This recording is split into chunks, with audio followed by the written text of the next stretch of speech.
Welcome! Hello, everybody, and welcome to another edition of The Parents Lounge. It is July 19th, 2022. I am Jamie Kaler, joined as always by my partner in crime, Mr. Jason Gowan. Hey, buddy, how's it going? Hello! Dead middle of summer. Britain is melting. It's hot here in California. We did a family vacation with kids, which I think might be an oxymoron because I don't think you can have a vacation with children. Not by the definition, no. No. You had a little stress incident concerning. Yes, look, I am way better now than it was. If you've ever seen the movie Hitch, when Will Smith eats the shellfish and he looks like Quasimodo, I look like that. I spent part of the day in the ER. We'll talk about that when people go, having kids can't hurt you. No, physically it can actually damage you. I'm now physical and medical proof that twins will induce hives. Yeah. And my daughter got her first pierced earrings today. Which daughter? Hannah. We started with the youngest one. We pierced hers and tortured the older one. Isn't she the tougher one of the two? In certain ways she is. She can watch scary movies, right? But Hannah can't. That's very true. It is crazy. You think your kids are just going to come out like cookie cutter models, and they could not be further apart from each other. My twins came from the same egg, Jamie. It was just divided in half, and they could not be more different as creatures. We're still working on the egg theory. We don't really know what's happening with Satan and what he did to you, but we know that you have suffered greatly recently. Yeah. Manifesting physical pain at this point. Yes. I mean, literally, when you go to the doctor and they go, "What's the cause? Am I eating fatty foods? Do I need to get my cholesterol level?" No, you need to get away from your children. What do you mean? Your children are actually physically causing you structural damage to your body. And my wife still didn't let me have the day off. She's like, "Well, you're home now." And I was like, "You know that they caused this, right? This is their fault." And she did not care. Oh, we'll talk about it. I have my own damage going on with my back, but we'll talk about that too. We have a fantastic show, and it's been a little bit of a while because I was on a vacation, and we're back. And we have some fantastic guests. After the break, Kate Mulligan is going to be out here, our resident mom. And our special guest this week is Heather Brooker, who is a fantastic actress. She has a podcast, Motherhood in Hollywood. So honestly, I feel like she's going to have some fantastic advice for us. And then during our parental mental health break in the second half of the show, Sean Patrick Murphy is going to come by. Celia Behar is supposed to be here, but she's at the All-Star game.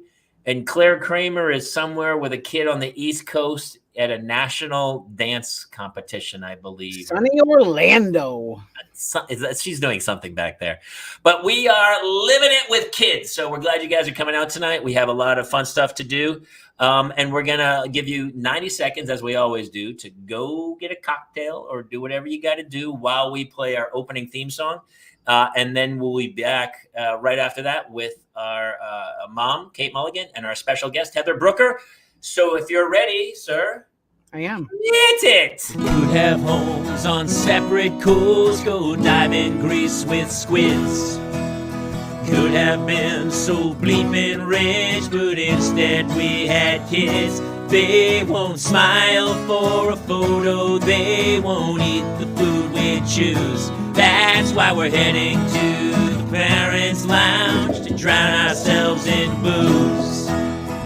Every day we're more exhausted, we haven't slept in years. They hit me in the nuts so bad, my eyes filled up with tears. And yes, we'd like to fake our death and go off of the grids, but the truth is we are softies and we truly love our kids.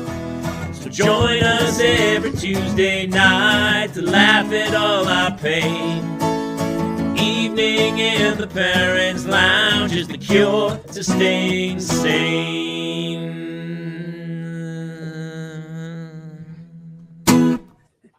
Welcome, everybody. Kate Mulligan is joining us, and our special guest. I mean, Yay! Heather, hello.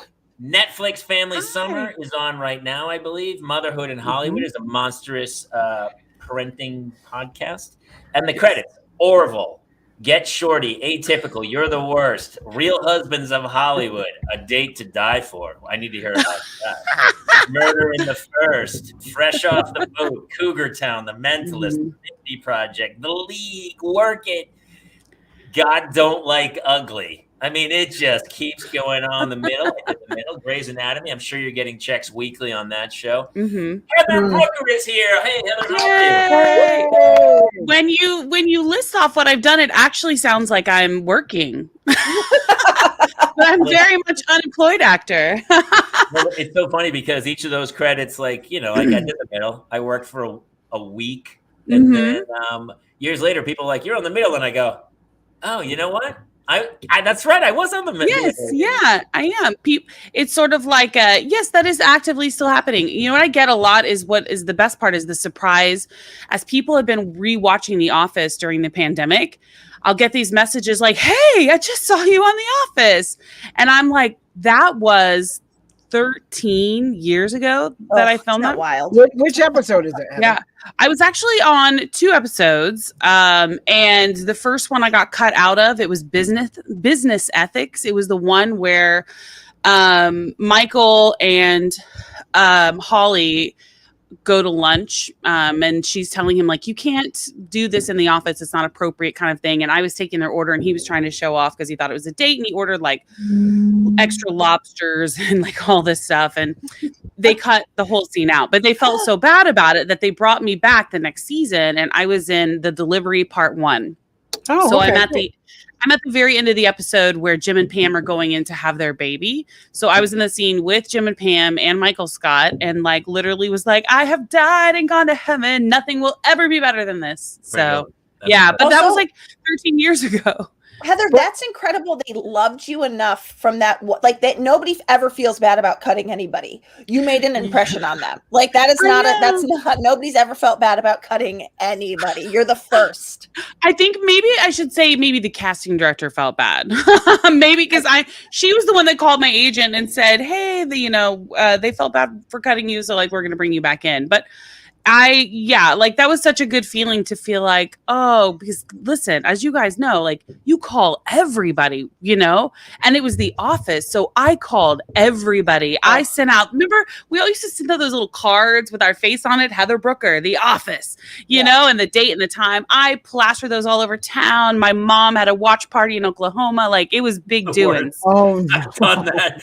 And literally was not in the episode at all, and I was like, what happened? So that's when my agent called. I had them call the next day because I was so like just embarrassed and sad about it, because I had this great like improvised scene with Steve Carell and Amy Ryan, and it was like I got to spend the whole day with them. It was such a gift. And so then that was my biggest lesson, is to not really tell anybody it's happening until you know for sure or it's already happened.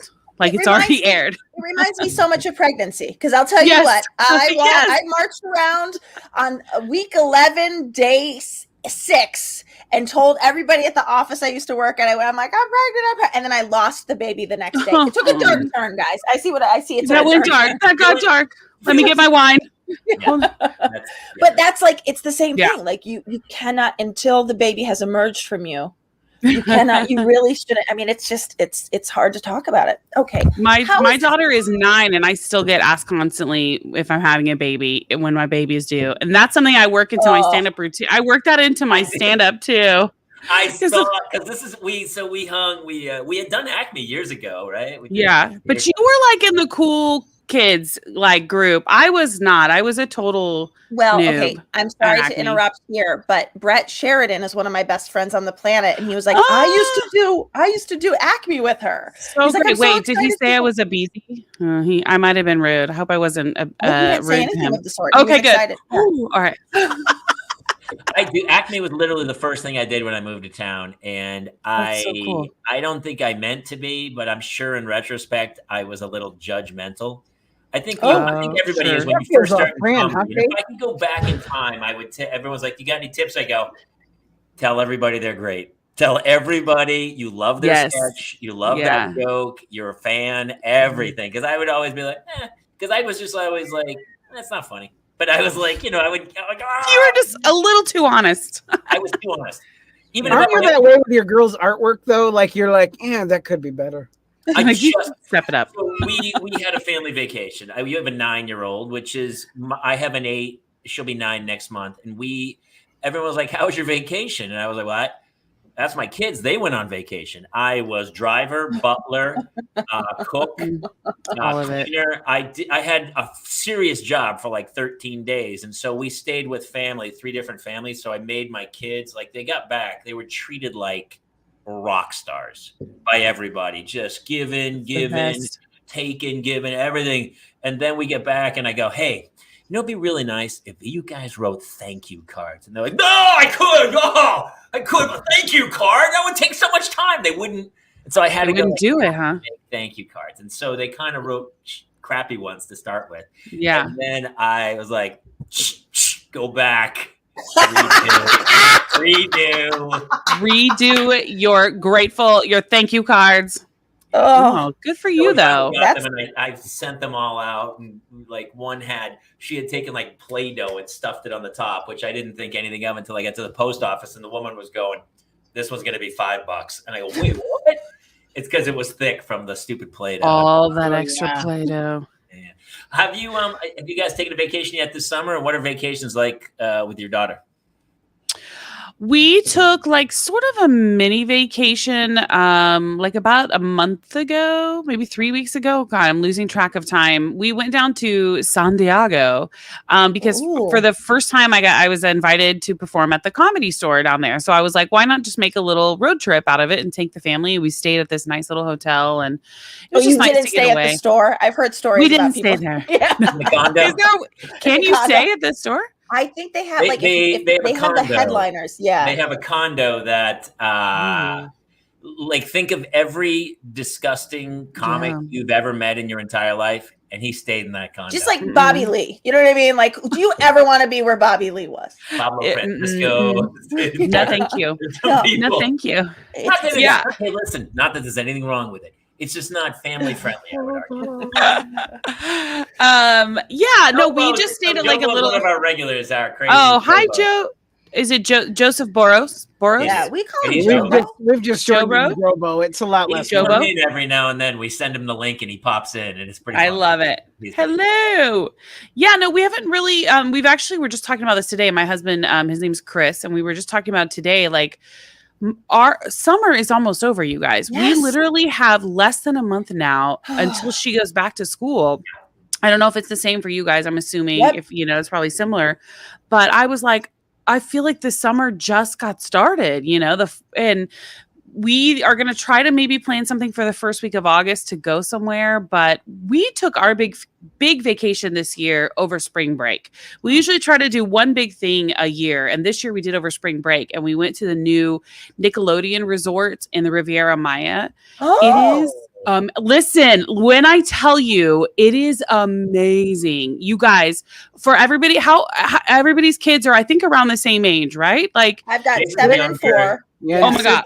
2, 3. Okay. They have this brand new resort. It just opened last October. So the tourists haven't quite funked it up yet. Yeah. So everything is nice and new. It's all inclusive gourmet resort. So all of the food, all of the drinks, unless you order like some kind of specialty something, but otherwise swim up bars. They have every suite has its own pool. Every suite, even the ones like up on the 5th floor, the way they've built it, it has a swim up pool outside. So you walk outside on your deck and you just get in the pool and you're swimming around, and it overlooks the ocean. That's just the rooms. The room. Also, everything had, like, can you tell I'm excited? Like, this is why we went. This was like the best trip. Everything has like a touch of Nickelodeon. It doesn't like beat you in the face with SpongeBob or, like you get Ninja slimed? Turtles. Is there a way to get yes! Yes!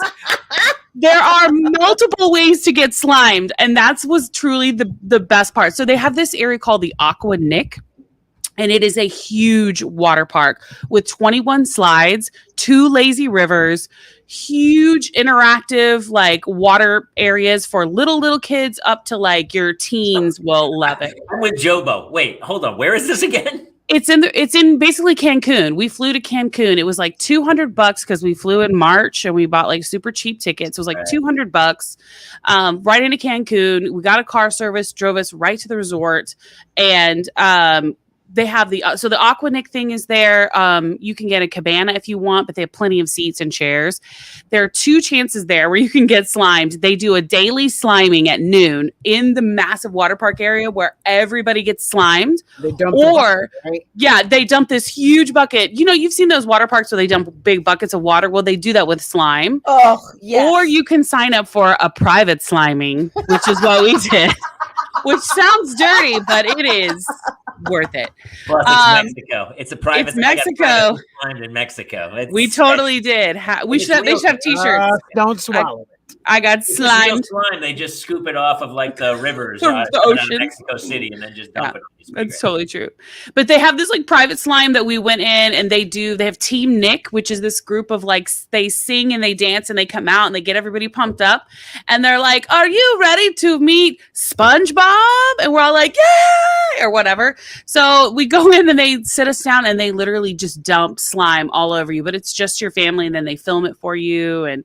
Oh my gosh, it was epic. So that was our big trip of the year. And after that, we were like, I don't know what could beat this. Like, this was pretty amazing. So yeah, that was our big vacation. So now we're just kind of thinking maybe a road trip to Palm Springs to round out the summer, but it's the end of summer. It'll be here before we know it. So we got to figure something out. You know, you had me at private sliming. There you go. I seriously highly recommend it. By the way, Heather, I was just Roberto like, okay. de Sponge. I highly recommend it. It was such a cool experience, and everything was clean, and everybody was so nice, and and the food was great. They're not paying me, by the way, to say any of this. It was just an epic vacation. Have you ever, it's a total endorsement. Have you ever gone to Cancun without kids? Did you go back in the day of like? Yeah. My husband used to work for Princess Cruises. So we went to Cancun on a cruise ship, and we went with some friends that we met like out here in LA that were friends of ours. And we went to, what is that bar? That's not Senior Frogs, but like one of those bars that like the guy from Van Halen owns or something. We did the tube. They had a tube up to like the second story of the restaurant, and then somebody at the top would pour tequila down it, and you just chug tequila until you pass out. Yeah, super classy. Same at the Nick Resort. Same at the Nick Resort. Same at the different kind of sliming. Yeah, and they have crazy like trapeze shows like in the bar and guys are like blowing fire. Like there's no safety. It's wild. No, it's wild. Well, Jamie, the 80s was different. It was the 1950s time. The 1950s when Jamie was there. Yeah, we would go down there. What about you guys? Did you guys go anywhere fun or do anything cool? No. Jeez, are you still there? Aren't you? I'm still here. Yeah, no. This summer we moved back to to be with my parents. My father is ill, so we moved back to be with him for the summer. And it's been a sort of magical summer in a lot of ways. Yeah, but it's just actually more people than we normally live with. So it's a lot of people. Yeah, that's what I noticed. It's like I would love to go. We said the same thing about like our next vacation. We're going to Hawaii. We're getting away from anywhere because we did the same. We went and spent time with all of our families up in Long Island and Cape Cod. And at some point, you're like, I can't visit anymore. I have nothing left to say to anybody. Well, at some point, visiting family be left alone. And it's not a vacation. It's you're visiting family. Yeah, it's not. It's different. Oh my gosh, what are the kids? Yeah. Oh, we're doing blah, blah, blah, blah. Yeah, it's a lot of running around, a lot of meeting people, and we realized that for years because we would go home every year to Oklahoma, and that was our vacation time, and we were so tired when we came back. Plus, Oklahoma just is boring. There's nothing to do there except sit around and talk to people and watch my family smoke in the pool. And and drink sweet tea. And we just were like, this doesn't feel like a vacation. So I feel like it's such a tough call between visiting family and actually going somewhere like Hawaii where you can truly relax and treat yourself. Yeah, which we're doing next time. It's funny that you say, because all of a sudden it dawned on me, summer's almost over. So of course we've chosen now to start our summer reading list. All of a sudden, apparently all these other parents are on it. I was talking to one of the parents. They're like, "Hey, how far down the reading list are you?" I go, "What reading list are you talking about?" Yeah. And then I went to the school's website and I was like, there was school supplies, reading list. And I was like, oh, dude. So now my poor kids are like in a reading intensive workshop for the next month where we're trying to catch them up. Last month of watching television. It's so funny, Jamie. I got to tell you, I think you might enjoy public schools. I think jump out of that private school your kids are in. I know the volunteer time is way less. It's a Catholic school. I'm just saying it's one that you pay for. There's no reading lists at your school? No, honey. I know. I was like, I don't have one. No, they're like, I'm putting my foot down. I'm stopping this. Why would they torment us? They were like, here's a reading list. So all of a sudden, there's also not a school supply list. The school supplies are all provided. We have a school supply list. We do. You have a list of like glue stick, tape. I don't get one. No, we don't. Our teachers can ask us for things to donate to the room, which I always do. But like when I was a kid, what was better than walking up to the school in the middle of the summer, finding out your teacher for the next year, then getting sent home that supply list, picking out your Trapper Keeper folders. Maybe that was just me. I'm not, who's to say? But that's a big my deal. kids don't have any of that. They just show up and it's like, oh no, we still have to pick our stuff here. We get a list of what they need for each year, and it's public school. Okay. We don't have that here. We go to public school here, and she doesn't have that. Are you LA Uni? No, we're Glendale Unified. Oh, we're right by you. Okay, I'm Burbank. Yeah. So she doesn't have any of that. She goes and they just sort of have everything. And the teacher will, like you said, send out something that's like, hey, we need some extra Kleenex if anyone can donate. And like, this is what's so annoying, and I'm sure you guys have experienced this too, is the parents who try to out donate each other. Oh. Like she will go, I need 5 volunteers to donate cookies, decorating supplies. And before I've even finished the email, she's like, great, all spots are filled. And I'm like, I have sprinkles. Let me bring something. And like, I emailed her one time and I was like, hey, I saw that you're hosting this mid-year party or whatever. I want to come and volunteer. And she's like, oh, that spot was filled months ago. And I was like, what? Everybody just sort of out volunteers and out donates each other, and it's very annoying. So we put a stop to that. It happened in one of the classes where they needed chaperones to go to the Ronald Reagan Library. And then they said, if you're not a chaperone, you cannot go. Because there was another one, and some of the parents tagged along, which was kind of cool. And I was actually chosen to chaperone that one. So, and it's the same 5 people who are at home, not working. Yeah, I never get to go. And they get the email, and they're the first. It's the same 5 people every time. And so I talked to the guy going, this is crazy, man. You've got to lottery it. You got to give people like 3 or 4 days to respond to the email, take that list, and roll the dice and pick and get 5. You can't just take the first 5 emails. Well, our homeroom teacher was last year always just picked her friends, always just picked the same people. Cause she was like, everyone email me. And I'd be like, within a minute or 2 of the email, cause I'm on my phone. I'm like, I'm on it. Brrr, I'm ready to do it. Oh, sorry. The spots have been filled. And I'm like, Beezy, there is no way these spots were filled. So I didn't get to do anything. Our homeroom teacher picked her friends. Wait, you know what? Yeah. She's still salty that she went to that screening party for The Office and you ended up not being in it. That's right. She's mad. She's mad. But why aren't you friendsies with the teacher? I mean, you're like hilarious, funny. I don't know what's happening. I'm also sort of uninterested. Okay, you know what? I couldn't agree more. I just want to complain about it. Like, why don't they pick me? But I also don't do anything to try to get picked other than just send an email. To be fair, though, the few times I have reached out to her teacher for something, I'll be like, hey, I'd love to do this. And she'll go, please touch base with the homeroom teacher.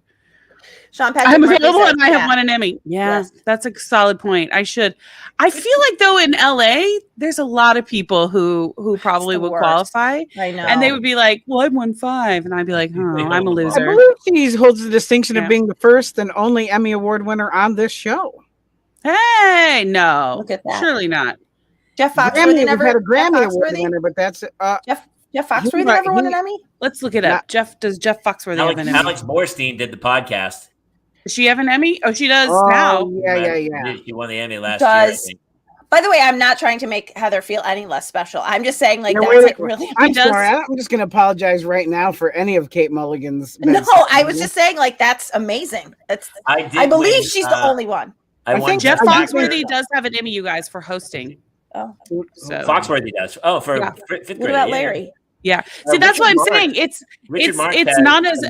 not as cool and braggable in LA as you would think. But I'll tell you what. Have you ever brought that Emmy to Oklahoma, honey? You gotta get that. You gotta take that Emmy on a tour. Well, I have two, so I'm like, maybe I'll just drive them around with me, put them on my cars. Honestly, nowadays I feel like the Webby might carry more clout. Honestly, yeah, I was so surprised. That was a surprise win, to be honest. I was like, really? Did they listen to any other podcasts? Webby award winning. Big one. Just me. All right. No. That's so funny. So yeah, so it's like a month. So I also got the 2 books for the kids, which is it was more just honestly to get them off the TV. I mean, their brains are getting mush. We did the book. It's like a crossover book from like going into 4th or whatever. It's just like vocabulary, math. Have you guys done that? I thought you were talking about like your changing body. I was like, oh wow, no, okay, different book. Got it. No, it's called Brain Quest. Anybody out watching it? Oh. And so it basically is for kids. It's a summer workbook. So I make them do like 10 pages a day or something. It's just a little word exercise. Yeah, I'm a real taskmaster. I'm old. You are. Wow. Can you please also come make my child do that? We're trying to read. I'm trying to get them to read more. Here's what really sucks. I don't love reading. I'm not a reader. Okay. I never was, and I'm damaged from it. I probably would be a better human if I read more. Mm-hmm. I went back in my 30s and I read the classics, Grapes of Wrath, and Fahrenheit 451. But in high school and college, I cheated. I got crib notes and Dude, I was hoping you were saying in my 30s I went back and read the classics. Amelia Bedelia Bakes a Cake, Babysitter Club. When I do that on stage, that'll be absolutely. That's way better. I went back. Dragons Love Tacos. I did the whole. I did them all. I read the classics. Ramona Has the Blues. I love it. You still, Heather? Like we're at the. Do you read? Because at 9, like my daughter can read. But I'll read with you. Not do you read? Obviously, read. I can read. Do you read with her? You know what? We're going through a phase right now, and those of you who have like the 8, 9, 10-year-olds or whatever, she's our one and only. I have a one and done, and she loves us to put her to bed at night. Like we have this nighttime, routine where we'll read with her, put her to bed. We used to do a lot more reading. Now it's just like scrolling through TikTok for like 10 minutes. And I'm like somewhere along the way I have failed as a parent. Now what I'll do is when I put her to bed, I'll be like, oh, okay, good night. And I'll say, you can stay up for 10 minutes and read. And that's her being like, oh, I get to stay up later. So that gives her like a little bit of an incentive to read on her own. Because I remember growing up, I used to love to stay up and read. Like I was such a nerd. I read like Little Women on purpose. Like I loved to read like those. I read it by accident one day. And it was a real problem. It affected me. But like I used to love to read those books, and then that sort of spurned my lifelong love of like Christian Bale. Of Christian Bale, yes. Lori, but also the best like there ever was. I know. I read a lot of like nonfiction and fictionalized history of the Tudor dynasty and like certain time periods. This is really nerdy, like deep track nerd stuff. But I loved to read and I loved doing that stuff. But it was all because I got to do it on my own and my mom let me stay up later to do it. So my hope is that sort of she feels empowered to be like, oh, well, if I stay up late and read, I get to stay up late. And that's really her only ultimate goal right now. She just doesn't want to go to bed. And that way she feels like it's her decision to kind of get to stay up late or whatever. We're definitely in the tween phases where she's pushing back a lot on everything. And I'm like, does this really need to have some attitude, some stank on it? Like, just do what I'm asking you to do. Like, but everything. Also, Heather, you started that whole thing by saying I've failed as a parent. I didn't hear a single failure in there. No. Like what was what were you referring to? Maybe because I watch too much TikTok with her. I don't know. We do watch a lot of the TikTok. Are you guys? Do you watch it? My son and I. He really likes watching magicians in the street right now on TikTok. That's like a fun thing for him. And so you have a lot of magic that probably comes up in your feed then. Yes, a ton of it. We have a tortoise. I get a lot of tortoise content. Sorry. What'd you say, Jamie? That shows you what a dork he is. That the phone automatically knows. He goes, "Hey, I got all this magic stuff. Where do I send it?" Yeah, Jason. Well, it was my son. It wasn't me. Like I wasn't like. No, your kid is dictating your TikTok. I get it. The TikTok algorithm is strong. I'll tell you this though. I have a lot of puppies and kittens that come up because that's what I watch with my daughter. Puppies and kittens and comics. That is literally my TikTok feed. Because we'll be watching and be like, oh, look how cute this. Oh, look how cute this. The other day I was getting down on this girl and I'm like, woo! It's going. Like that's literally my feed. So and then just like weirdly pop culture, people who do entertainment, try to do entertainment news. I watched one woman do like a full face of like she does incredible makeup. Not like beats her face, but like she'll turn into something Jack Sparrow. Totally yes. Yeah. Oh my God. I've watched one of those. And I was like, this woman's amazing. And then they just keep sending me more videos. I'm like, oh, this is a different. Oh, okay. This is a talent a lot of people have. Yeah. Like, it makes them feel so much less special. I'm like, I know they're so talented. Everybody but me can do this. Okay. Got it. Jamie, you should get on TikTok. You should get on TikTok. You do funny bits and videos with your kids all the time. Yeah. That's all TikTok is. You just take that same video and just put it on TikTok. And you also put your comedy on there. I was listening to, do you guys listen to Papa and Fortune on Netflix radio on Sirius XM? Sure, I know Tom. So I listened to their show, whatever, I'm in the car. And the other day they had a comedian, Nimish Patel, I think is his name. He was talking about how he uses TikTok to promote his shows. And because the TikTok algorithm is so strong, he'll put a clip of his stand-up in there. And on the text on the screen and the caption, he'll put coming to Atlanta, blah, blah, blah, blah, whatever. And then within days, his show will sell out, or he can see that he sold 10 more tickets or whatever, because TikTok shows it to people in Atlanta. That's right. Wow. So it's like hire Heather as our publicist, right? It's that TikTok is that strong of an algorithm. So when I post stuff and I'm like, I want it to really be seen in like Los Angeles. So like when I performed in San Diego, I was typing San Diego in the comments and then on the caption. But then what happens is you start getting a lot of San Diego content, and it's just it's weird the way it works. But he had a really fascinating take on how he promotes his shows using TikTok. Yeah. Something to think about. If your daughter said to you, or maybe she already has, but I want to be a comedian or I want to be an actress like you, how do you, well, first of all, when you told your parents what you were going to do, what was the response? Well, I have sort of a circuitous route to where I ended up how I am today. I'll answer that two ways. When I was little, I wanted to be an actor, and my mom wanted me to be an engineer. Okay. So she told me that she would help me pay for college if I went to engineering classes and took engineering. She really loves trains, huh? Oh yeah, no, it was like Mulligan. I bit my lip. I had that, and I said, it's tangential. It's not that good. It's not that good. Yeah. Okay. And in my head, I thought, well, one of them's about to make the train joke. Yep. Yep. And honestly, I'm so glad it was Mulligan, because I go, it's so bad, but it was not good. It wasn't good. It wasn't good. I apologize. No. So I was due for my freshman year. I also had a theater scholarship though, so I was a double major in theater and engineering.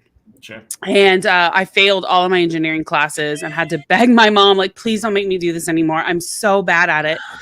And she was like, well, she wasn't like the most supportive of my being an actor and anything like that. So she was like, you really should find something that's more sustainable, like that's going to provide a living for you, because being an actor, is not the most sustainable career. And it really isn't if that's all you have. And so I went into journalism, and from there I got a job as a reporter and an anchor, and I became an international correspondent, and I traveled all over the world being a reporter and doing stories. I've been to Africa, Europe, almost every state in the United States, Mexico, Canada, everywhere. And I did that for many, many years. But I missed acting so much. You guys know it's like it's in your soul and your heart to like perform for people, make them laugh, bring them joy in some way. It's why we do what we do. And I just really miss that. Like I would be literally like reporting like 4 people were killed in this house behind me here. Back to you, Tom. Or whatever. Like it was so like so 2 sides of myself were like fighting. And I eventually was like, you know what, I need to move out to LA and pursue acting. So we did the whole Grapes of Wrath move from Oklahoma to California. That was one of the classics I read, by the way. I know. I heard that. I knew you would get that reference. Right before Clifford the Big Red Dog. Go ahead. Yes. So I knew you would get that reference. So once I got out here and I started having like some success in like booking roles and getting, you know, an agent and all this stuff, then my mom was like, "Oh, okay, now I'm on board. I see it. I get it." That sort of thing. My daughter, because I, you know, am an actor, and I'm sure you guys get this a lot too as performers. I never wanted to push her in any certain direction. I know a lot of people give birth and they're immediately signing their kids up for an agent to get in like, you know, shows and stuff. I never wanted to do that. I wanted to give her a chance to be a kid, to be herself and make her own decision, because this is such a hard business and a hard career path. I never wanted her to be like, my mom made me do this, you know, like no more wire hanger, you know, like, stop beating me, mother, I'll do it. You know? I was super, super cognizant of that and never wanted to push that on her. But she sees what I do. She's gone to auditions with me since she was like 6 weeks old. You know, she would sit in the carrier and I would do my sides and, you know, and then I remember when she was about 3 years old, I took her to an audition for Jane the Virgin. And I was really nervous about because it was a big guest star. Excuse me. And we went in and she sat down on the couch and she sat there and she watched. And then as we were leaving, she was like, "Good job, mommy." And I was like, "Wait, yeah." Like, whoa, you're the only validation I need. So she has seen me, you know, in this business and around this business for a long time. And last year, she had told me she wanted to start trying to be an actor and do improv and stuff like that. And I was like, okay, let's start slow. We started with an online improv class. She loved it. She was like, "Mom, we got to play this really cool game. Have you heard of this, this, and this?" And I'm like, "Oh, yeah, but play it with me, you know?" So it's been baby steps of her being introduced to and wanting to do performing and acting. And she got an agent last fall and has a better agent than I do and has booked like a ton of commercials and short films. And like, that's amazing. She's like, awesome, I'm just so proud of her. And I'm over here like, you go, you know, I'm so proud, but also knowing that if she decides next week that she doesn't want to do it anymore, then okay, you know, we can always revisit it. It's Hollywood isn't going anywhere. You can always be an engineer. You know? You can always be an engineer. You can always drive that train. Don't worry about it. You can always like ask what they've asked about having the kids, and I always say they're offer only. I go, they're offer only. They're not. Yeah, offer only. Sorry. They have said, and then I go, well, if it's a series regular or something, yeah, of course they'll read. They'll come read. You have gingers though. You have little redheaded babies. That's a hot commodity. It is, and they have been represented, and then they'll send me stuff, and it's like it's a go see for a catalog shoot. It's pays $200 for the day. You're like, yes. Yeah, we're not doing that, dude. Yes. All of it, they pay kids, child actors, you guys, an obscenely cheap amount of money for that stuff. Yeah, it's really offensive. It's like, listen, they're there alongside the adult actors for 10, 12 hours a day working the same way. Like, why do you think that they get paid less? I think they let the kids set their own prices. I think they're like, how much do you want? And they're like, $10? And they're like, okay. You know, we did like a lot of word games. Because I have a improv that when I had the kids, we did word games and stuff around the house. Yeah. You know, like freeze tag and crazy little games that just were super fun and stuff. And I didn't really notice it, but Hannah did her first play and she actually did work on something recently. And she started to, it's like the same age, right at 9, she's starting to express interest. But we took her, today we got her ears pierced. Like it was a huge I deal. love So we that. went to It is a CPA big to deal. celebrate after, and we were sitting by the window, and my wife and I were talking, and Hannah and Claire were looking out the window from the second story down at Ventura Boulevard, and they go, "Hey, let's play the people game." And I just kind of was listening to what they were doing, and here was how the game worked. I'd never shown this or anything. They watched people walk down the street, and they told their whole backstory. I love that. Oh, that's great. I love that. Like, I think Yeah. the smartest things I've seen. She was like, "Oh, that woman there, she grew up here and she did this as a kid." And maybe they're going to be writers. Like, creating a backstory for the people as they walk by. And I was writer like, performance. This I is love the that. greatest game of all time. Why haven't we been playing this forever? It's super fun. Well, I mean, if you think about it, acting is really just play pretend. You know, like we're storytellers, whether you're doing stand up, whether you're playing a role, we're storytellers and we're play pretend. And that is what kids thrive on. Like, give me a game to play. Give me something to do and tell. And like, it's how they learn. It's how they learn social cues. It's how they learn very much anything, Improv, especially like improv, my daughter, and she was saying the other girl would say something and she'd go, "No." And I interrupted her and I go, it always works better when you say yes and she was like, "What?" And so we did a bunch of yes ands. And I said, listen, no can be super funny, but you got to set it up with a bunch of yes placed no. And then know it. And then so we were kind of like talking about the rules of improv. And have you guys looked at any improv classes in LA for kids? Like, did you know that there really aren't any anymore? Like, everything is sort of gone. I talked to the principal about, because we do a comedy night. You'll have to come do it. We do a comedy night at the school to raise money and stuff. And I had talked to and at first, like the first year I went to put it up, she was like, "I don't know about that," because it's a Catholic school or whatever. And I ended up booking like comics. Everybody was really clean, and it raised a ton of money. And now she's like, "Hey, we're doing that again next year." And I want to start an improv club with the students and have them, because I really think like improvisational skills are the key to everything in business and everything, to get other people to. I always tell my wife, man, if you can make somebody laugh, they'll do anything for you. It's really the key. And it's knowing, like, here's what we're having a problem with Hannah, because she's super funny, but she doesn't know when not to be. Like, we were leaving the family back east and we're all like, "See you, Grandpa," and she had some smart ass comment like, "Blah, blah," and I was like, it's not the right time.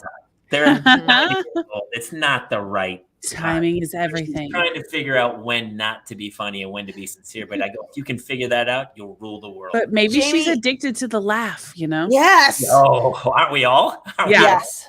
Can I tell you, Jamie, there's going to be a flyer about you that goes around to all the Catholic parents that is going to be like, "Jamie Kaler's trying to replace Grace with Zip Zap Zop." Or Big Booty. A Big Booty. Well, it's funny. We played, those were improv games, the drinking games in college. We played Zoom, Schwartz, Pafigliano. Do you remember that one? Or was that from the 1960s? No, we were born after that. Where did you go to school? Also, when did you go to school? So I was in the 80s. I went to school. We were born then. Thank you. Everyone had a drink, and you couldn't Zoom a Zoom, and if you got Zoomed, you could short someone. It was an improv. It was like it's like the sound game where you do that. Yeah. I don't have any idea what it's drank. That was all it was. But you couldn't Zoom a Zoom. I forget how the rules went. You got Zoomed. Somebody out there must know this. Zoom, Schwartz, Pafigliano. And you had to go around, and you were like trying to pay attention. Nobody? That's just me? No. It's okay, Grandpa. We believe you. Did any of you guys ever play Hey Fred Schneider? Hey Fred Schneider, like from the B-52s. I know who he is. Like, "Hey Fred Schneider, what are you doing?" And then you just like come up with a banal thing. "I'm putting some cheese inside the mouse trap." It was like a really fun game. Anyway, a game you just played by yourself. Actually, I think about it. B-52 is one of the first albums I ever bought. One of my favorite. I saw them in like 1981 at the University of Maine in Orono. They were awesome. They're still, they're touring this summer for their farewell tour. Are they? They are. Love Shack is closing permanently. I saw a funny thing that Shaquille O'Neal, because of the B-52s, cannot sign anything Love Shack ever. He's like, "For years I've had disdain for their band because I can never sign anything Love Shack ever." Shaquille O'Neal, also one of the funniest people on the planet. I'm just going to put that out there. Heather, have you had your daughter's ears pierced? And did you do it at like the age of 2? Not at 2, but yes, just a couple months ago, actually. So I know what you're going through. Like, we went to Claire's. I feel like it's a rite of passage. We just went. Yeah. And we went to Claire's, and she had been, it was one of those things too, where I was like, I'm going to let her wait and ask for it. And a lot of her friends in her class had just had it done. So everybody was like talking about it or whatever. And let me see. Aww.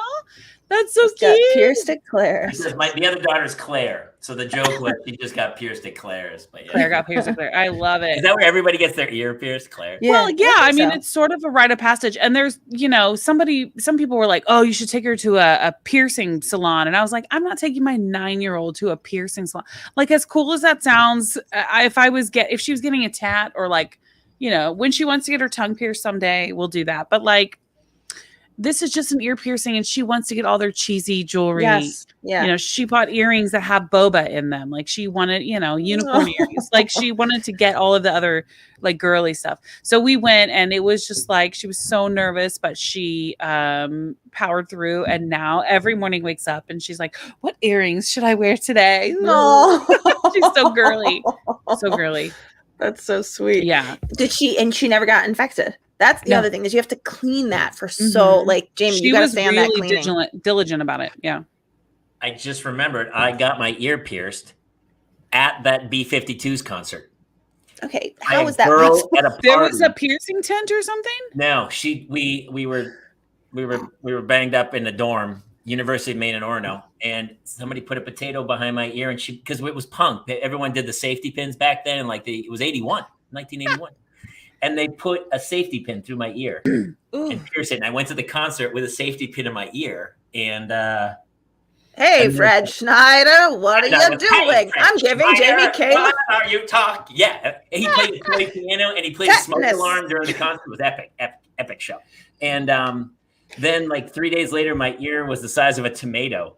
And I took out the safety pin and the blood went soup and shot across. Like, it was just. Oh, God. And so it closed up. My ear closed up eventually. But yeah, I got caught up in the moment. Ugh. You got zoomed. You're not supposed to zoom a zoom, baby. Schwartz. The whole thing got Schwartz. Terrible. That's funny. Heather, I feel like we've probably taken up too much of your time. Or do you have time to stick around, or do you feel like you need to head off? Or whatever you guys need. Like, you'll see my daughter walk past her eventually and be like, Mom, okay, can I have a snack or a dessert or something? Well, we have typically, now we're doing a second half of the show. We're doing parental mental health, where we're letting our main guest kind of take off or hang. But Sean Patrick, who has been, he's basically just been commenting along the whole time. Coming in, John Patrick Murphy. It's a very Irish name. Tell us, and we'll catch you loose. We'll probably go for like another 45 or so. But I want to talk about mulligans. You want to show them your yeah. I don't know. Heather, I don't know if this is into who Kate Mulligan is. Yeah, this is so I'm in my not my childhood home, but the home that we moved all my childhood things into. I lived here when I was in high school, and I came across this today in my stuff, and it is it's titled. It's an essay that I wrote when I was a teenager, called Babysitting, Please Shoot Me Now. Now, I don't know if you can see. Oh, my God. Oh, my. Okay. Wow. So it says people who are listening, hey, by the way, for the people who are listening to this on iTunes, I've drawn an elaborate revolver. Wow. You have to describe that very specifically, Molly. Yeah. I had Tupperware stencils, or Rubbermaid stencils. That was like a stack of stencils. And there's a stencil of a guy looking down and a stencil of a little kid. And I have thought bubbles. And it says, when I was little, I never had a babysitter. I watched myself. And then the kid says, okay, for this game, I ride on your back like a horse. And then I have a big hand holding a revolver to the gentleman's head. So pretty sure this would be triggering. Oh, hi, Nadam. Good to see you. In this day and age, and I would have been expelled. And I'm sure there would be a file on me. But really good drawing, by the way. That darkness has always just been there then. Just right there, just right below the surface. There's a smile, but underneath the smile, I'll point a gun at you, apparently. Babysitting. Please shoot me now. This is from 5th period, so I don't know. There's no grade on this. Babysitting, a teenager's major income as well as their major nightmare. No human being deserves the torture that many teens endure on an average babysitting job. You first ring the doorbell, praying the kids will have caught malaria. This, of course, would result in you leaving, pretending to be distraught over the sudden illness. Yet, to your dismay, you can hear the kids screaming with excitement as they thud down the stairs. As you stand there in the cold, waiting for the eldest to figure out the lock, you wonder, is the door really that thin, or are they really that loud? Within seconds, the question is answered, as the two maniacs, children, lurch at your legs. You stumble through the door with them attached. It is quite obvious surgery is the only way to remove them from your body. The rest of the evening gets worse. You start off with a game of Mighty Morphin Power Rangers. The whole idea behind this pointless game is for them to physically beat you to a pulp. Next, the two kids beat each other up. It looks like they're having fun, so you don't break it up. The rest of the night is a blur due to the fact that you have been hit at least 20 times with the X-Men Power Sword. You can, however, remember three excruciating games of Horsey, Doggy, and Kitty. This, of course, was even more painful since you were ridden in all three. After you gently launch the children into their beds, a feeling of peace engulfs you. That is until the youngest one throws up everywhere. That's how it ends. Wow. It feels like I knew what it was like to be a parent before I was a parent. And nobody flagged this. Nobody flagged this. Nobody flagged this. Nobody. Also, nobody I say gently launch the kids. I mean, yeah. Yeah. Oh, Stephanie Hansen's here. I would definitely talk to guidance if you were in my school. Yeah. That's how I made my money. And clearly I thought I was being funny or I don't know, but it was funny. It's from 5th period. Darker humor. Sure. Yeah.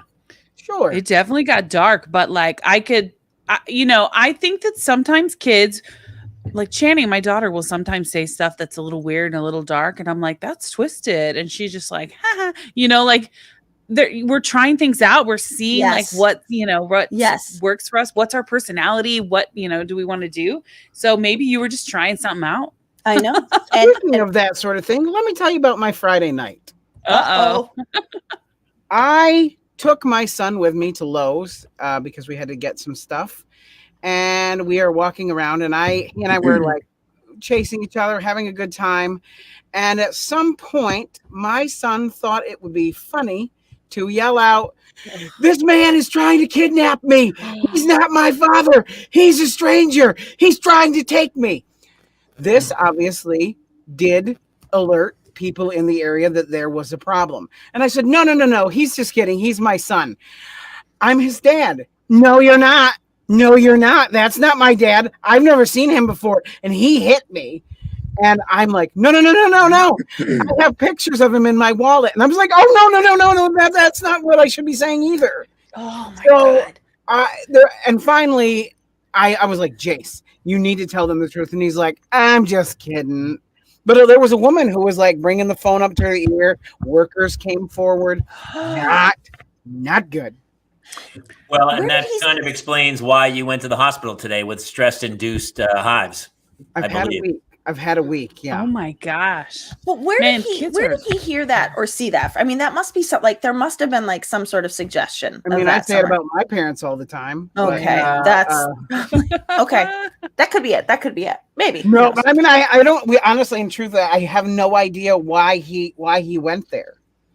Well, they do it like 15 and 16, then they call you out, right? And they go, "Hey, give me the money." Yeah. Or I'm gonna yell child abuse. Well, wasn't it Josh Wolf that said that he couldn't, if he threatened to punish his kids, they're like, well, then I'm going to tell them you beat me or something. Yeah, like, on social media. Listen, I have to say, and this may taint your opinion of me a little bit, but I also used to do that to my mother when I was little. But I would act like I was special. What is the PC term to say that now? This doesn't look so bad now, does it, guys? Okay. No, it doesn't. We are covering all the topics tonight. So you're telling me to hope that someday he'll turn it around and win an Emmy. You were pretending to be touched by the hand of God. I was pretend I was a little touched, God's revolver. And like maybe I had like a broken leg or a limp or something. We'd be at the grocery store, and my mom would be like, my mom's a real thick accent, Heather, stop doing that. And I'd be like, Mom, I can't. And she'd be like, oh my God, don't talk like that. And I'd be like, Mom. I mean, it's horrible. It's horrible. Nobody tell the world like I just did. But I was the worst. And my mom would be like, oh my God, stop it. And I'd be like crying, Mom, I can't. It was so bad. You guys, yeah. And I'm like, why didn't she think I could be an actor? Like, why didn't she think I could be an actor? This is like that was a really good performance in the middle of Safeway. Like I was killing it. Hey, let me bring in Sean Patrick Murphy, our other guest today, was really funny. Another actor, super funny. I had emailed him all the information that came into the show, and he had sent me his email, Sean Patrick Murphy at Ymail, and I said, well, obviously that's a typo, so I sent it to at Gmail. Have you guys ever heard of Ymail? Yes. I have. It's a thing. So it's a real thing. I'm texting him like, why aren't you in the show? He's like, where's the email?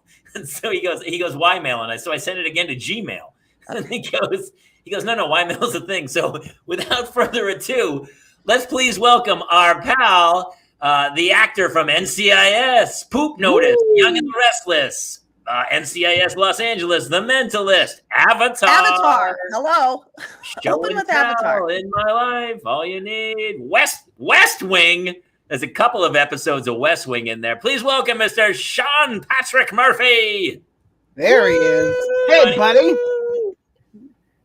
Oh, muted. Good. No mic. It's okay. We'll talk to Heather while you're figuring that out. We can't hear you. Hey, then this is, again, going to show my age, but there was a really famous movie with Sean Cassidy, who played a mentally challenged man who marries another mentally challenged woman. It was maybe in the 70s. It's super famous. And he had a line in it where he goes, but I love Virginia and I want to marry her. Dad. Yes. Okay, thank you. Yes. Because otherwise that was going to fall. Nobody else. Wait, wasn't that Giovanni Ribisi? Wait, wasn't there a movie where Giovanni Ribisi was? I think you're right. I think that is a thing. I feel like that's the way Giovanni Ribisi always speaks. Actually, but I don't know. But this, I hope he's not watching the show today. Huge fan. Huge fan, except for the Scientology. I was like, huge fan of Scientology. Wait a minute. Except for all that. Except for that cult. With Sean Cassidy, somebody else, Jobo. I feel so bad. I feel like I've totally derailed your lovely show by bringing up my embarrassing. You haven't watched this show very often, then. Okay. I watched, but I feel bad because we were having such a good time, and I ruined it. But also, I just have to connected. I have to say, since we're technically neighbors, because I'm Burbank, you're Glendale. Yeah. How good is the commissary? It's so good. I go there all the time. Do you go to the one in Burbank though, or the one in Glendale? I go to the one in Kenneth because I had been taking my son to preschool. Then you are literally super close to me. Oh, I think where we live. If you're Kenneth Village on any level, don't dox yourself, but you live in my dream world. I'm not in Kenneth Village because that is a different tax bracket than me. Yeah. I am Kenneth Village adjacent. That's that 10 Emmy tax bracket, not the 2 Emmy. Yeah. Okay, now. Yay! Patrick Murphy. I tried to hook up a really cool microphone, and I don't know how to do that. Oh, well, you sound great. Yeah, you sound fantastic. It's all coming together. Sean, Heather, mixed sound check then today. That's hello. Okay. This has been fantastic because there are so many things we talked about that I'm just like, yeah, yeah, you get it. I do. But so my kids have gone into acting. I did not. I actually had them for acting for myself because I needed to have 2 kids for a web series I wanted to shoot. So I was like, honey, I need 2 kids, 2 years apart. Yeah. And so they've done that. My daughter has since gone into some commercial acting, but I used to take them to auditions, and there were some horrible kids on those auditions. Oh, yeah. Yes. And at one audition that they actually both ended up working, I saw a kid tell his mom to get out of his seat because he wanted to sit down, snap at her. I took my 2 kids aside and I said, hey, guys, just so you know, I don't want to be here. I hate being here. I'm only here for you. You ever do that? we'll never come back to one of these. Dude, I just said those words at breakfast this morning. You ever do that? I don't want to be here. I'm doing this for you. I don't want to be. I would be a member at Lakeside right now, living in a rent-controlled apartment with a bank full of money. I don't want this. Well, so was that another child actor? Another child actor that said that to his mom? Yeah. So they were there were some kids running around, and then, the casting director came out and said, "Hey, everyone," and the mother was like, "Hey, sweetie," and she's like, "No, you need to get out of my seat." Ooh. That same got up and got out of the seat. Something like that happened too. Channing was doing a virtual audition. It was a callback with the casting director, and they had all the kids in like a virtual waiting room or whatever. And they one of the kids left his mic on or something, and the casting director goes, "Okay, Stevie, it'll be like 10 more minutes or whatever." And you hear him go, "Mom, you said I was next. Damn it!" And you hear him just scream at her. And I see my daughter's eyes get really wide because she was like trying to be profesh. And I like looked around the corner and I was like, oh my God, you hear this little kid who's like 8, 9 years old screaming at his mom, "Mom, you said I was next, damn it. Casting director said it's 10 more minutes. I'm going to go back and play my game." Like, oh my God. Everybody heard it. Can you imagine if that kid gets the job as series regular? Yeah, that's why I'm like, and what will probably happen is he'll get it. And then but don't you think they do not want to deal with that dynamic? I mean, that's if casting heard it, That kid won't get hired because of that. Absolutely. I would think so. But listen, we've all heard of actors being jerks on sets, and it's like at some point, somebody they know. They said, "Don't hire him again," and they all were like, "But he is really good." And someone right. Look at Christian Bale, you guys. Christian Bale. Remember when he freaked out on the lighting guy years ago, and they made like a remix of it that was like that was a pretty awesome remix. I gotta be honest. I still side with Christian Bale on that. I mean, you're sitting there trying to work, and somebody. I don't think I was carrying. Look, I needed to take a whole basket full of extension cords, and he caught my eye. So I didn't mean to look right at him. Boy, you're never gonna work. Yes. Oh my God. You're sitting there. I mean, I have had that where like sometimes the director or somebody else will be right over the lens, like almost saying your lines as you're speaking them, where they're like, "Say that," and then I've had where the guy's nodding and going, "Yep," and then you see him shake his head, "No," but he doesn't cut, and you're like, "You still are talking." I worked with what's the guy, David O. Russell. I did a KFC spots with him. Speaking of Christian Bale, he was. By the way, I loved it. Some people like he fought with Lily Tomlin, but he would sit there and you would be on camera and he'd go, "All right, you're gonna eat the you say your line," and so you say your line. He goes, "No, say it again." He talks to you during the take, nonstop, but he knows he's looking for pieces that he's gonna pull. And then he goes, "Say the line in Spanish. Say it backwards. Now look up. Now just laugh for no reason. Now say the name of your father. Now look down. Reach up. Touch your head. You're describing all of my nightmares." and then out of nowhere, you think he's going to let you kind of do the scene. And then he goes, "Cut. Moving on." And you're like, "What?" And then I saw the commercial. It was one of the best commercials I've ever been in. I was like, "Oh my God."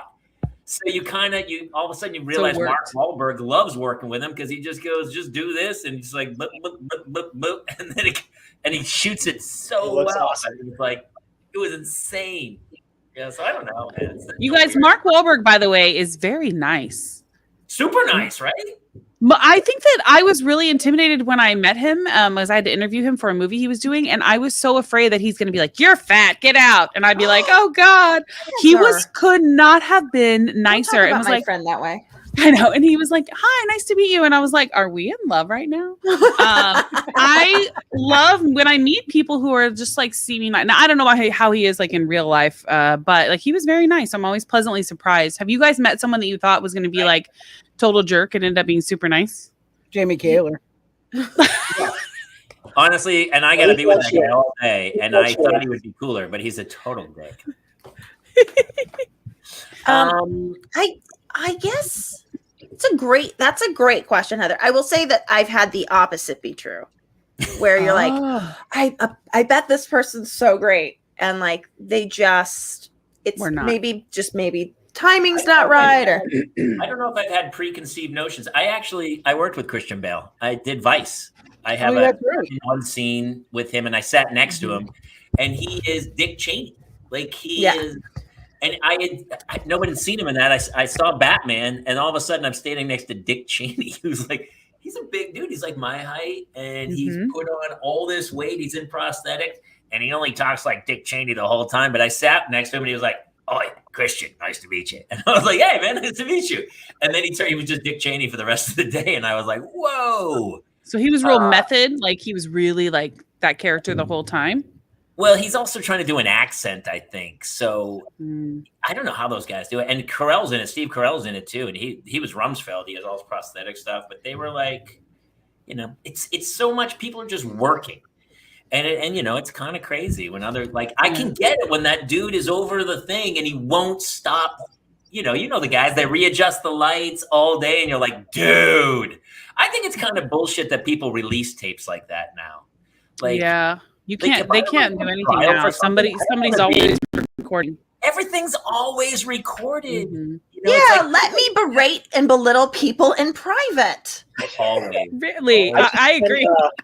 Today I talked to actually my son about this. Robert Patrick worked with him on Scorpion for 2 weeks, and he was intimidating the first 2 days, and then genuinely like the nicest, most approachable. I mean, we worked next to each other for most of the time we were working, and it was like hanging out with a buddy by the end of the first week. It's like the nicest thing in the world. That's cool. Guys who work all the time are typically the nicest people. I worked with Ted Levine on Monk, who was Buffalo Bill. And when you get to set, everyone goes, don't ask him about Silence of the Lambs. Just for the love of God, don't ask him. Yeah. So for 3 days, I never said a word to the guy. And then the third day, he comes over like, you're a comic, aren't you? He goes, when I was doing Silence of the Lambs, and he started telling me Silence of the Lambs stories. I was like, and then you're like, what do I do? I was told not to, and I told him that. I said, they told me not to bring this up. He goes, rah, rah. Oh, you just got some PA fired. Yeah. You got some PA totally fired. I don't know. I think what's funny? The worst are, I've done a ton of kids shows, like Saved by the Bell, The New Class, and other shows where you're like, the kids or now they say like the YouTube, the influencers are the absolute worst. They say they're the absolute worst of people who are like just entitled. So what do I know? I don't know, but I'm quoting stuff from 1981. So I won't be around much longer, and I won't have to worry about it. So that'll be the end of that. Going back to that. So also, I was going to mention, it's not a one-upper. It's more of a one-downer, I think. I did a spot on ER, and it was I booked this role. I'm a nurse on ER. I had like 3 scenes. It was awesome. They like introduced me to the whole cast, our new nurse, and blah blah blah, and then just before the day it came out, I got a call from my agent, and my agent literally said, "Hey, Sean, I got some great news. You can audition for ER again." That's Heather's story. What a spin! What a spin! What they said, and I was like, "Does that mean like, yeah, they're not gonna? You were cut out of tonight's episode?" And I auditioned for a one-line role about a week later, and never went back in on ER again. Oh, that happened with me with. I proposed to my wife on a reality show, and our episode was cut here in the U.S. but only aired in Europe, so we've never even seen it. Oh, really? But you're famous in Europe. What's that? You're famous in Europe. Yes, yeah. So I befriend people in Europe. There's a way for this to happen. I've tried to get a hold of the episode multiple ways, and they. Do you have a VPN? You need a VPN. Yes. Get you this. I guess I should have. That's insane. You've never seen your about work for 2 seconds. Never seen the proposal. I have 2 kids on the other side of that door. For 2 seconds, I was like, "Oh, that's right. I don't have. Oh, I have kids. I have kids." Mine wouldn't even admit I'm their father. So that's right. Heather, you made the joke at the beginning that you were that you're like, "Oh, I hear that list," and I'm like, "Oh, that sounds like I work. I'm not a working actress." But are you getting enough residuals that you're still getting the health benefits? Because that is all that matters in this city.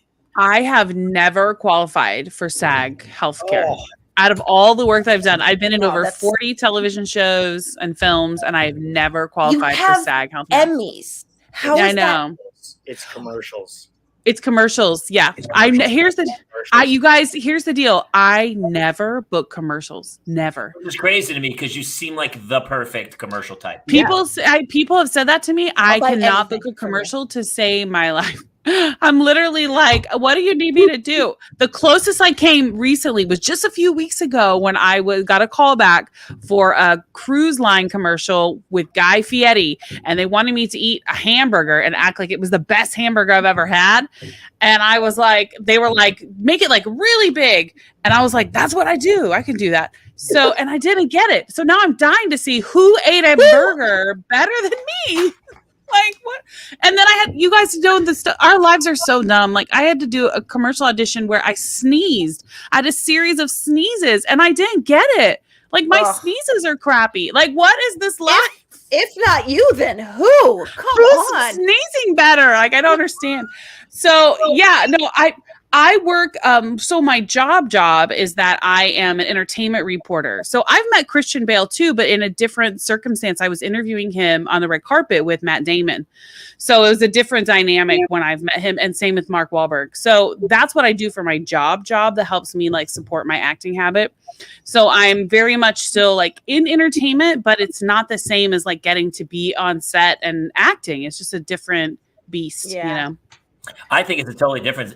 They had me host the red carpet for the SAG Awards for TBS, and I was an idiot. People are like, dude, do you like Eddie Murphy? Like, dude, do you do this for a living? And I was like, no, man, I have no idea what I'm doing. And it kind of was like, it was funny in a train wreck way. Like the videos are up on YouTube, but I'm like, at one point they go throw back to David Karger.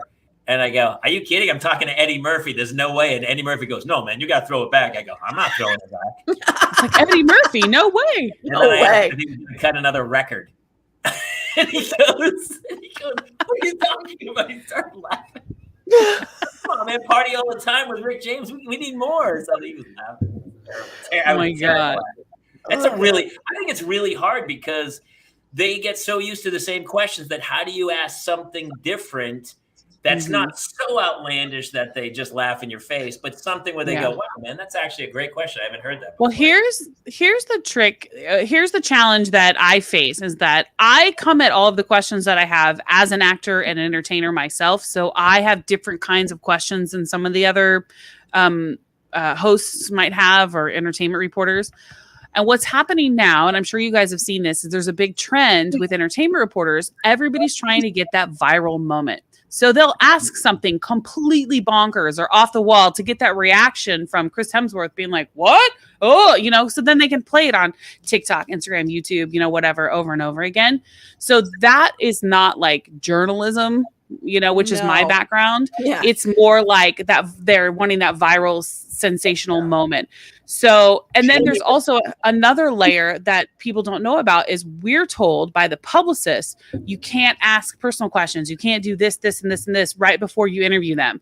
And since so many interviews now are virtual, if you try to ask something personal or something maybe that strays from the script, they yank you out of the room. They yank you out of the virtual room. So it's a really fine line you have to walk to keep your questions interesting, but also still tell the story about their film and not piss off the publicist so you don't get off their list to not be invited back. So it's a weird dance that entertainment reporters do, but most of your hosts you'll see are the ones that are playing the games like boxers or briefs, juice or soda, like that kind of stuff. The stuff the public is just dying to know. We have to have you do like a parent a segment where you do those questions to whatever celebrity parent we bring in. Here's daughters or sons. I feel like would you rather have never had children or still have your children? Wait, what? People will be like, I'm not answering that on camera. I'm not answering that question. Who's your favorite kid? The one that's not really making me angry at this moment. I do feel like, though, the publicists want that viral moment almost as much, because it's so weird that like a week before the movie opens, so-and-so's dating so-and-so. Oh yeah, pretty weird how that works, huh? Oh, that's over with. And I'll tell you, none of it's real. All of it is planned and faked and staged. Publicists, a lot of people don't know this. Is one thing I've learned too. Publicists run this town. The people working behind the scenes, introducing people to the right people, getting you indoors, getting you parties, having you meet a new manager who can hook you up with a new agent, all this stuff are the publicists. What? And people don't know that. Yes. Yeah. Wow. I'm clutching my pearls over that, Jen. What's that? Sorry, I'm cutting out a little bit. Sorry. Is it something I need to know 27 years ago, or has it changed? Yeah. It's over. It's over. No, it's still happening. It's so crazy, though, because here's the problem. And there was a viral clip today from one of the women actresses from Harry Potter, and she was saying the problem is no young actors who are and they don't love the craft. They just want to be kids. Just want to be famous. It doesn't matter. So the craft of acting has kind of fallen apart, and it's showing in casting too. Because sure, there are YouTube and influencers who are phenomenally talented, but I know a ton of really good actors who have no following because they're not interested in social media. They're trying to work on their craft and become really good at what they do. But it doesn't matter. The person who is really good at publicity is going to succeed in this town. And that's all there is to it. You cannot stop it. And it's becoming exponential to the point where, I mean, my kids, I'm trying to keep them offline, but at some point you're like, I don't know, should I let them run wild on TikTok and make $24 million in a year? Like the kid opening boxes? I don't know. Well, I'll tell you, I've seen not just with kids, because there's a lot of child stars being made with their social following for sure, but with adults too. There is, we were talking about TikTok. There's an actor named Caitlin Riley, and Caitlin started her TikTok during the pandemic. She started doing characters, like funny, silly characters in like different scenarios, very SNL style. And she has this one sort of like waspy woman who's like, kind of you would immediately know that type. I love her. Yeah, you know who she is. I do. I was watching the new Maya Rudolph show the other day called Loot, and she is a recurring on there with this playing one of the characters she created on TikTok. And I'm like, you cannot tell me there's not power here in what's happening in social media and TikTok in particular, because she has a huge following, but also she is talented. So what's happening is she's bringing exposure to that show that normally may have just flown under the radar, because it's like there's so many streaming shows now. Right. So they're looking for people who have a following. Yeah. Who was the other huge girl? What is it? I'm crushing it on Instagram, not TikTok, but I get almost triple digits on a lot of the stuff I post. It's crazy. There was a girl who did like a dance where she just shook her ass. She's like the number one girl on TikTok, and then she was cast in She's All. Yeah, what's her name? Wait, Addison Rae was in that starring in a Netflix movie. Is that who you're talking about? Where you're like, I don't even think she was trying to be an actress, but she had so many hits on TikTok that they were like, well, she should be in a movie. Oh, and before Top Gun Maverick, they show Addison Rae's dinner party, and I'm like, who is Addison Rae? And she goes, hey, Alexa, what is this song? Na na na na, and like then everybody gets up and dances. Alexa, that was Kate.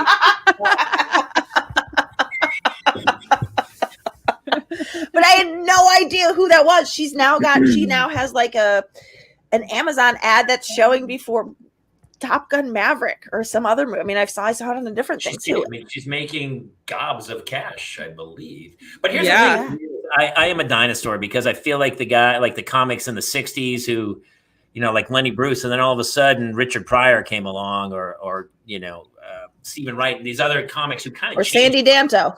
Yeah, exactly, Sandy Danto. And I'm like still in the old school way because my kids don't watch TV the way I watch TV. They're happy watching a gerbil go through a maze for like 7 hours. It's really good though. Or somebody just making slime for like 12 hours. They're like, yes, this is all I want to watch. If there was a movie of people making slime, my kids would blow it up. I mean, so entertainment is totally different. So the craft of like acting, I'm not even sure like those those art house movies are going to be made. They're few and far between anymore. They used to be like every weekend there'd be 2 or 3 opening up at the Landmark, and you go, where are the cool kids going to the Landmark having a glass of wine? And now people are like, Landmark? There ain't no Landmark anymore. I mean, not to play devil's advocate, but I will say that my animal work from acting class rarely has come in handy, nor has my any of my monologues, such as Sonia from Uncle Vanya. I mean, none of it has ever. So there's also studying the craft, and then there's no. You should do those monologues on. Oh my God. And put it up on TikTok. For like doing it with your kids or something, it'd be super. I mean, that would blow up. Yeah, that's the kind of stuff that people are doing. I did audition in college with and they're blowing up. With what? I did audition in college with a tribute to Sean Astin, and I did his speech from Rudy and his speech from Goonies, and I, the Troy's bucket speech. But I will say it was pre Lord of the Rings, so it went over really big. I did not have a Frodo, Master Frodo. Because can you do the Rudy thing right now? Yeah, I think I could do the Goonies thing more than I can. The Rudy's we're not going to stop. We're going to go. We're not going to stop till we get over that goal line. These guys, they want the best of us, but they're not going to get it. Like, I forget what it was, but it was cool. That was great. It was right. It was part of that. He like gets up and does. Like a champion today, Kate. That's right. Like a champion today. Hit that going into the locker room. Hit that going into the dressing room.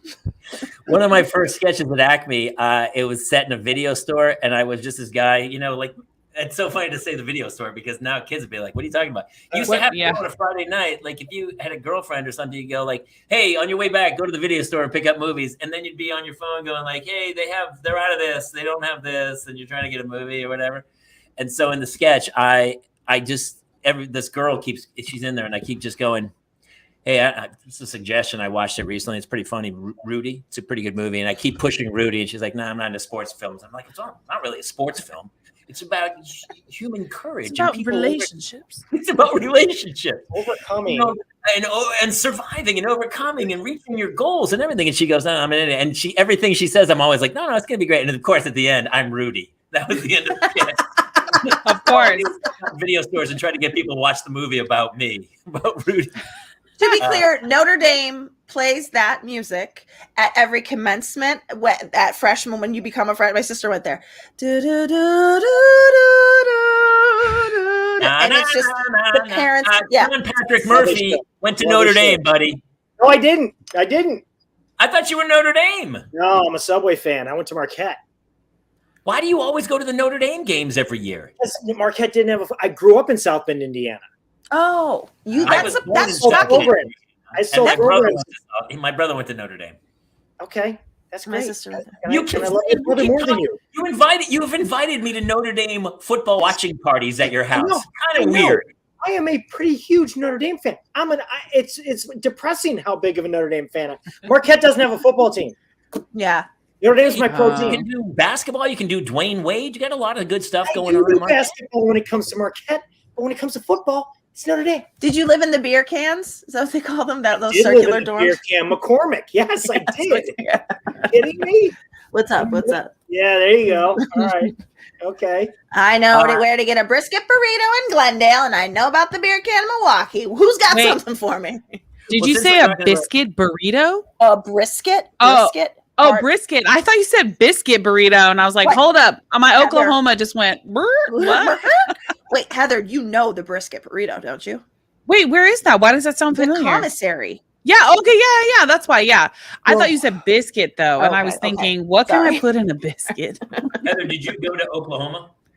Oh, I went to Oklahoma State, yeah. Uh-huh. Yeah. Cowboys, yes. Yeah, we don't talk about OU. They are jerks.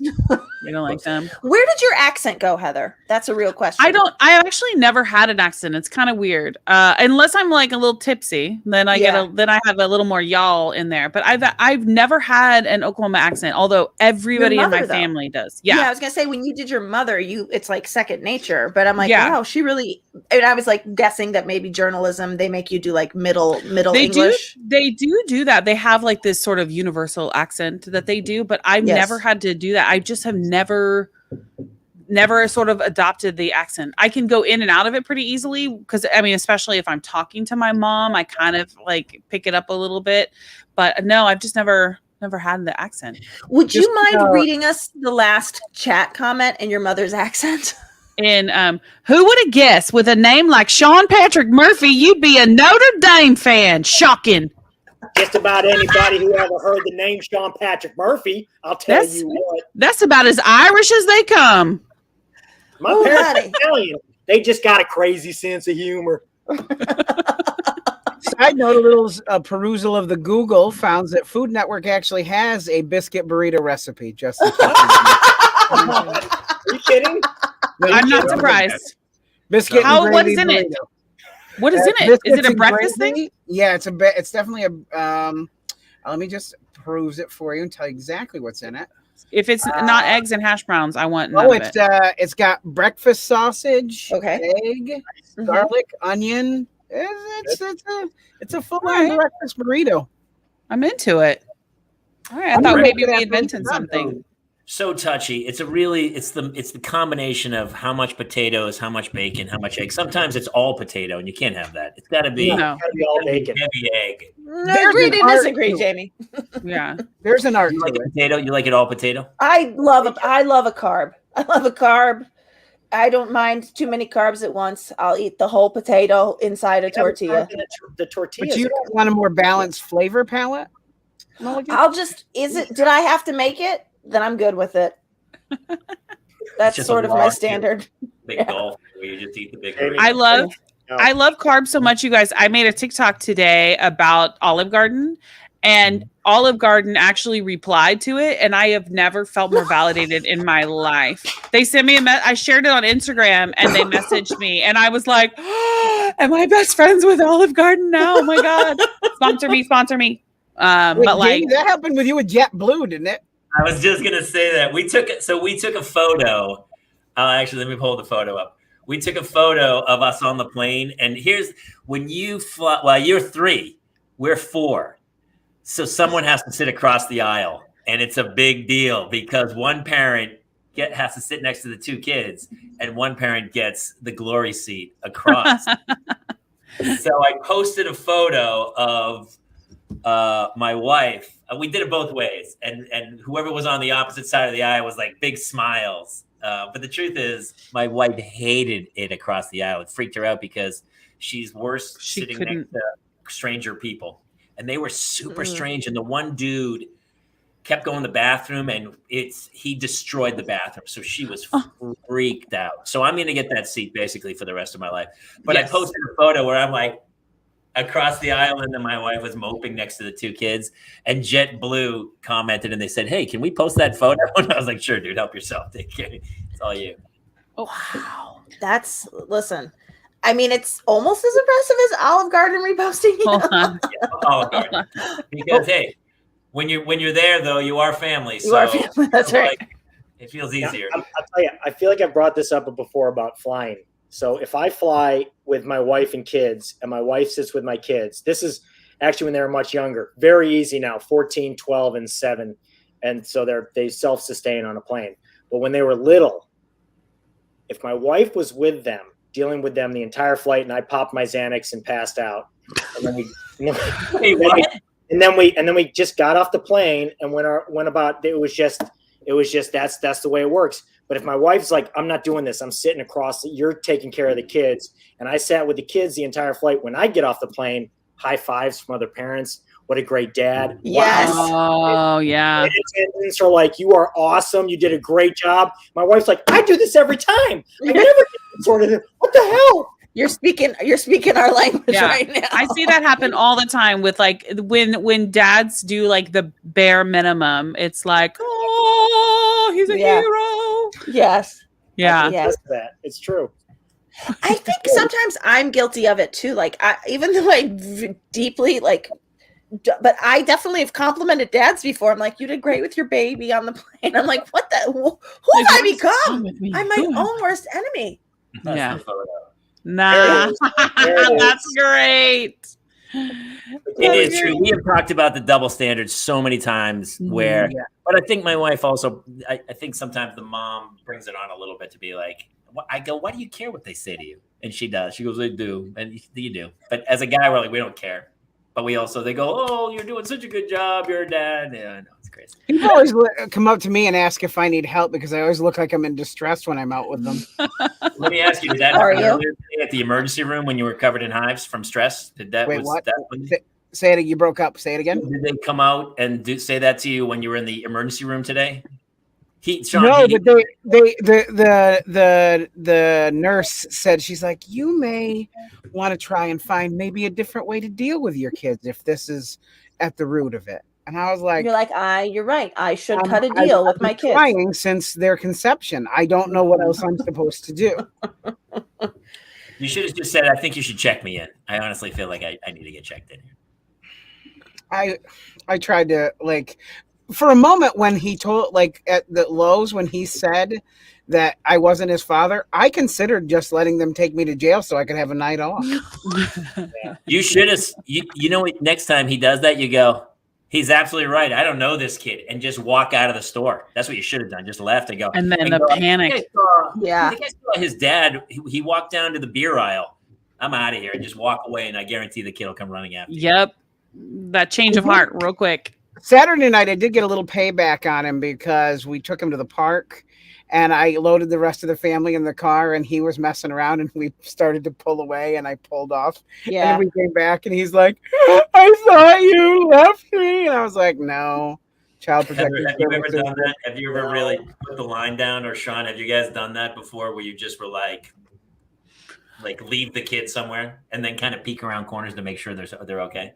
Yeah. Yes. At Costco, I did that a couple of times where I was like, don't get too far away from me. And they kept getting too far away. So then I intentionally kept an eye on them, but got really far away.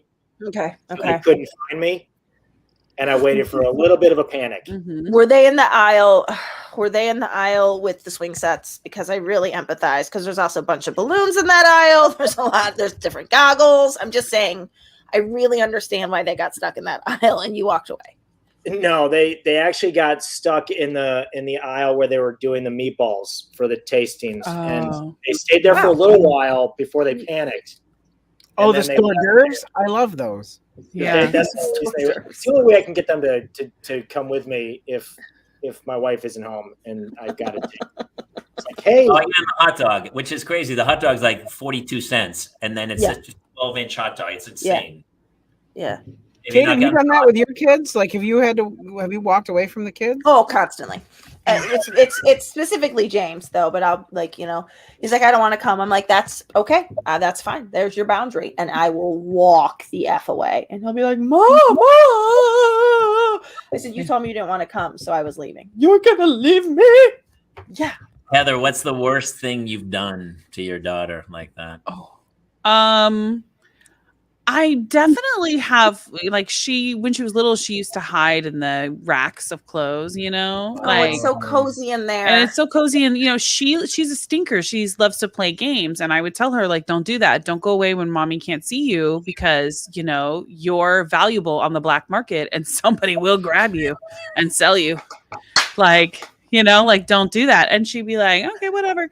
And there's been quite a few times where I have been, like Sean said, sort of still know where she is, but she can't see me and see the Whoa! And then I come in at the right second just to be a hero and be like, mommy's here. Never leave me again. And she's like, okay. But yeah, you have to, because if they don't realize what it's like to not have you there, they're always going to feel that sense of safety and everything's fine. And there's nothing to be afraid of. And there has to be a little bit of healthy fear there. Yes. So they know I shouldn't touch a hot stove or I shouldn't, hide or go with this stranger or whatever. There has to be a little bit of healthy fear there. And sometimes as parents, like we get to instill that in them. I did the same thing. I don't know if I went too far, but I have a friend who has a van and I had him come by and kidnap the kids. And then he took them up to a house by Lake Arrowhead. It was an unfinished basement and he taped them to a chair. Oh. And then it was like, I let him stay for like 2-3 weeks, but no more, nothing, torturous. And then I I don't think they're going to leave the house ever again. So it all worked out.